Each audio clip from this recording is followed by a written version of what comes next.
Assalamualaikum semuanya, kembali lagi bersama resep Uni Indri.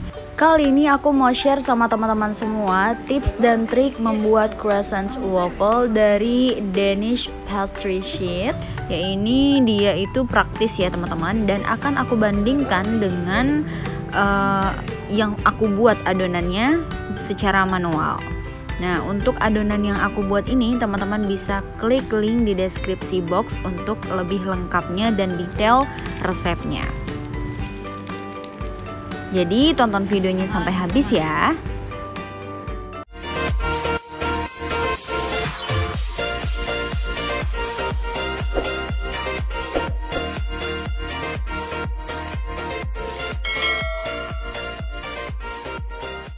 Nah, di sini aku punya Danish Pastry Sheet. Ini berat 750 gram.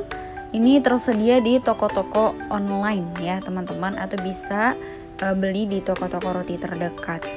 Nah, ini cocok banget buat teman-teman yang pengen praktis, jadi nggak perlu bikin-bikin adonan. Jadi bisa langsung dipakai. Lalu siapkan meja kerja dan ditaburi tepung supaya nanti tidak lengket. Kita ambil satu sheet atau satu lembar dari Danish Pastry-nya. Nah, ini kita rapikan aja sebentar. Ini nggak perlu kita rolling lagi ya teman-teman, karena ketebalannya itu sudah cukup. Jadi kita langsung potong aja. Di sini aku akan bagi pertama 2 bagian. Lalu potong lagi kayak diagonal. 2 bagian. Nah, jadi dalam satu lembar ini kita bisa dapat 4 croffle. Nah, ini satu persatu kita gulung ya, seperti biasa. Cara membuat croffle kita gulung. Nah, ini sudah kita gulung semua. Jadi itu untuk ukurannya memang lebih kecil ya teman-teman, karena lembarannya itu memang cukup tipis, tidak setebal kita membuat secara manual. Dan ini kita diamkan dan kita tutup dengan serbet bersih sekitar 40 menit sampai 1 jam. Nah, ini setelah aku diamkan, nah teman-teman kita bisa lihat ya, untuk ukurannya memang dia itu tidak sebesar yang manual ya teman-teman. Walaupun sudah didiamkan, dia pun juga tidak ngembang seperti yang manual ya, tidak terlalu besar. Beda dengan yang adonan kita buat sendiri atau yang manual ya teman-teman, ini untuk ukuran dia lebih besar dan lebih ngembang gitu saat didiamkan ya.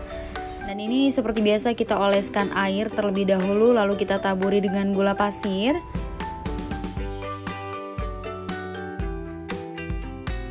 Dan kita masukkan ke cetakan yang telah kita panaskan. Lalu kita jepit atau kita tutup. Ini kita panggang sekitar paling lama 5 menit dengan api kecil. Kita tarik ke kiri, tarik ke kanan seperti biasa ya teman-teman, supaya nggak gosong. Nah, ini setelah 5 menit kita lihat, wah cantik ya teman-teman, warnanya cantik menggugah selera. Dan ini kita angkat.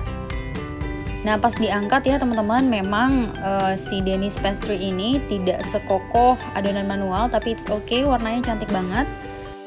Beda dengan yang manual atau adonan yang kita buat sendiri, dia walaupun baru matang, dia tetap kokoh dan stay banget crunchy-nya ya teman-teman. Nah, ini aku pas banget di samping Danish Pastry ini ada yang adonan manual teman-teman, yang bikin sendiri. Ini benturannya yang Danish Pastry terasa lembab ya. Ini dipegang itu terasa lebih ringan.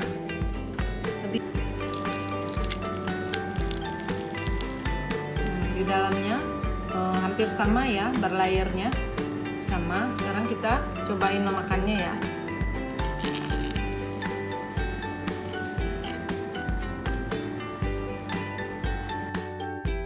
Yang kita bikin manual ya, ini lebih garing, lebih crispy.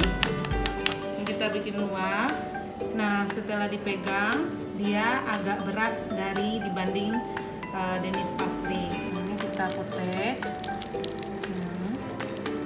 tetap ya berlayer kayak biasa.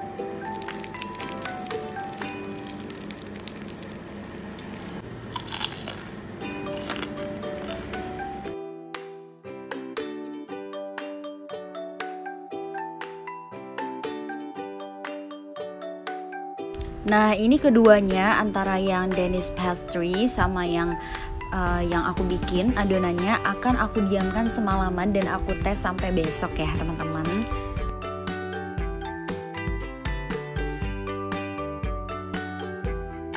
Nah, ini setelah semalaman kita diamkan antara adonan dari Danish pastry dan adonan yang aku bikin sendiri. Jadi yuk kita tes.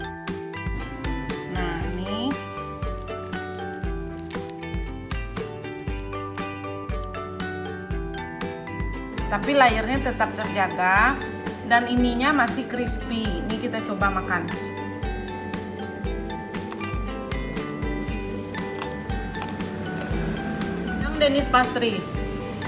Yang Danish pastry ini crispy-nya sudah hilang, tapi dia dalam keadaan lembut. Nah, dalam lembut seperti ini ya.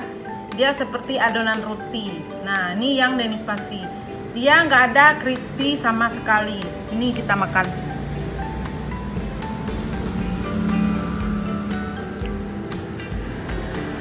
Menurut saran saya, walaupun kalau teman-teman untuk jualan jualan croffle ini, walaupun teman-teman menggunakan kulit dari Danish pastry atau dari bahan manual sendiri, sebaiknya disuguhkan dan dijual dalam keadaan hangat ya, tidak bisa didiamkan terlalu dingin. Jadi pas customer beli baru hangat. Jadi memang pastry croissant ini disuguhkan dalam enaknya dalam keadaan hangat.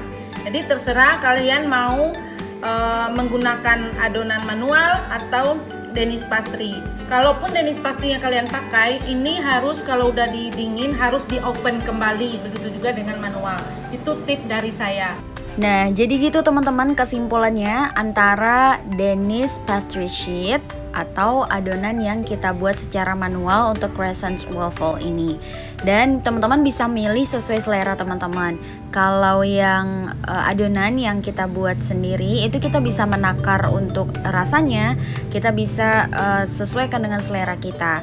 Dan tentunya yang kita buat ini dia lebih crunchy ya teman-teman. Walaupun sudah didiamkan selama semalaman, itu dia tetap crunchy dan pastinya di dalamnya itu tetap berlayer, enak banget ya teman-teman.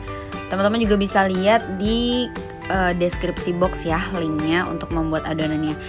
Terus kalau yang Danish pastry sheet itu kalau teman-teman gak mau ribet, pengen yang praktis, teman-teman bisa pakai itu.